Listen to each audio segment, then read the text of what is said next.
السلام علیکم ورحمۃ اللہ وبرکاتہ۔ الحمد للہ رب العالمین، الصلاۃ والسلام علی سید الانبیاء والمرسلین نبینا محمد وعلی آلہ وصحبہ اجمعین ومن تبعہم بإحسان الی یوم الدین، اما بعد۔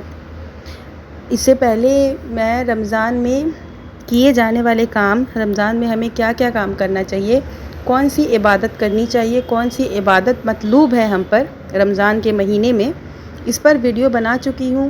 کیونکہ وہ ویڈیو بہت لمبی ہو رہی تھی تو یہ اسی ویڈیو کا پارٹ 2 ہے۔ اگر آپ نہیں دیکھے ہیں، نہیں سنے ہیں اس ویڈیو کو، تو میں لنک ڈسکرپشن میں ڈال دوں گی، آپ چیک آؤٹ کر سکتے ہیں وہاں سے۔ تو آج کی جو اپنی انجمن ہے اس میں بھی رمضان میں کرنے والے کام، جیسا کہ اس ویڈیو میں ختم کیا تھا دعاؤں پر کہ رمضان میں بہت سی دعائیں مانگنی چاہیے ہمیں، مطلوب ہے دعا مانگنا بھی۔ اسی طرح رمضان کے آخری عشرے میں اعتکاف میں بیٹھنا، یہ بھی مطلوب ہے۔ رمضان کے آخری عشرے میں پہلے 10 عشرے نبی صلی اللہ علیہ وسلم بھی اعتکاف میں بیٹھتے تھے۔ رمضان کے آخری عشرے میں آپ صلی اللہ علیہ وسلم اعتکاف میں بیٹھتے تھے۔ ہمیں اعتکاف میں بیٹھنا یہ بھی رمضان کے مہینے میں مطلوب ہے، رمضان کی عبادتوں میں سے ایک عبادت ہے۔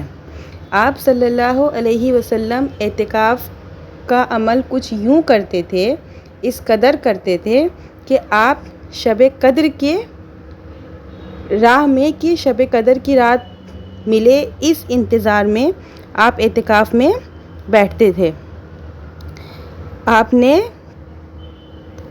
تینوں عشرے کا اعتکاف کیا ہے۔ آپ نے پہلے عشرے کا اعتکاف کیا کہ آپ نے پہلے عشرے کا اعتکاف کیا ہے، شب قدر نہیں ملی۔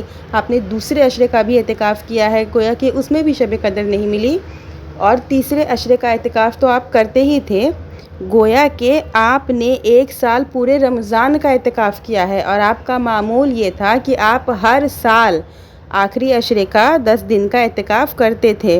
ایک موقع پر آپ سفر کی وجہ سے اعتکاف نہیں کر سکے تو آپ نے بعد میں اس کا اعتکاف کیا ہے، اور ہر سال آپ 10 دن کا اعتکاف کرتے تھے۔ جس سال آپ کی وفات ہوئی اس سال آپ 20 دن کا اعتکاف کیے، یعنی کہ اعتکاف بہت بڑی عبادت ہے۔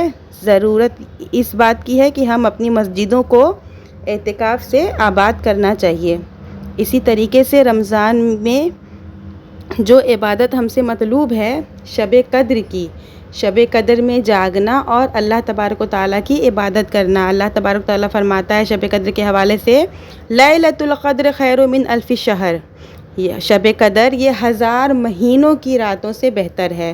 اس مہینے کی عبادت کا بڑا مقام ہے، اس مہینے اس رات کی عبادت کی بڑی اہمیت ہے۔ ایک طرف ایک رات شب قدر کی اور دوسری طرف 1000 مہینے کی رات ایک طرف ہے، لیکن یہ اکیلی شب قدر کی رات جو فضیلت رکھتی ہے، درجہ رکھتی ہے، اس کی عبادت، اس رات کی عبادت بہت وزن رکھتی ہے۔ اللہ کے نبی صلی اللہ علیہ وسلم کی عبادت، اللہ کے نبی صلی اللہ علیہ وسلم فرماتے ہیں کہ جو شخص اس رات کی عبادت سے محروم رہ جائے وہ بڑا محروم آدمی ہے۔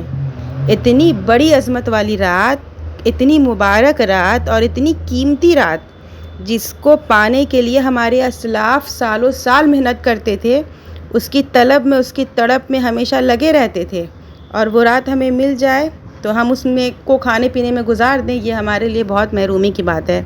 ماہ رمضان میں جو عبادت ہم سے مطلوب ہے ان میں سے ایک یہ ہے کہ ہم رمضان کے مہینے میں غریبوں مسکینوں کو کھانا ضرور کھلائیں۔ کھانا کھلانا، غریبوں مسکینوں کو کھانا کھلانا ایک بہت بڑی عبادت ہے۔ علامہ ابن قیمہ رحمۃ اللہ علیہ کہتے ہیں، عادت الفقراء بالقرآن فی شہر رمضان ہوا من سنن الاسلام۔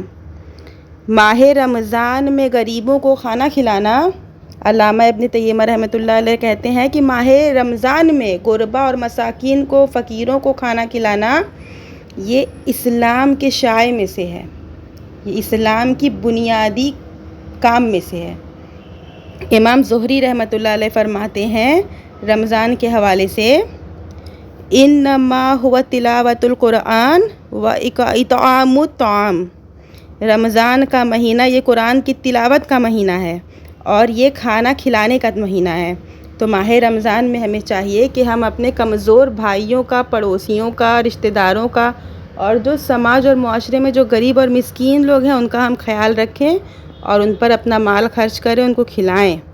رمضان کے مہینے میں افطار کرانا، اللہ کے نبی صلی اللہ علیہ وسلم فرماتے ہیں، من فکر صائما دار لہ من اجرہ غیر لا ینقص من اجرہ من اجر الصائم شیئا، کہا جو آدمی روزے دار کو افطار کرائے اس کو روزے کا ثواب ہے۔ ایسا نہیں ہے کہ روزے کا ثواب ہے تو روزے دار کا ثواب مائنس ہو گیا، ایسا نہیں ہے، اس کے ثواب میں سے، روزے دار کے ثواب میں سے کچھ بھی کم نہیں ہوگا، اس کو بھی ثواب ملے گا، اس کو بھی ثواب ملے گا۔